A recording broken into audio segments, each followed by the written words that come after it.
different continents where my people bleed, crushed like leaves, dealing with uncertainties, building on top of empty shells from war zones, migrant mothers chasing dreams, hope bright like sunbeams until they have to identify their son who died too young.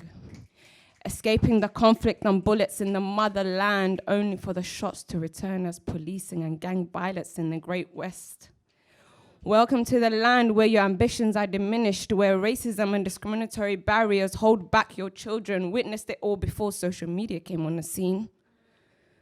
Took us until our 20s to speak so openly. We're trying to make amendments for the next generation while still healing from traumas our childhood should never have seen. I know how heavy this baggage is, but we will push forward to bypass all expectations. Use your pain as a way to focus out of situations and anything that doesn't serve your overall well-being. Voicing voices. I'm doing this for my people. I'm doing this for the unborn sons and daughters so they don't end up facing the same traumas. Don't talk to me about feminism if we're not discussing racial discrimination too. Yes, I've seen how what's between my legs determines if my voice is heard, but how about the fact that my credentials aren't enough because skin color supersedes skill set? When it comes to these systematic prisons, I don't advocate for a single section. I want the entire list of discriminations eliminated so we don't have to see people treated different. I've seen the pain in our children's eyes as it reflects the social issues we deal with in silence, hiding it under the carpet of closed doors and high walls of shame as we tiptoe around taboos. We don't consider the impact toxic environments have on a growing mind as our youth experience poverty and domestic issues. Just look at the high rates of PTSD and the statistics on us, and yet there's still no change.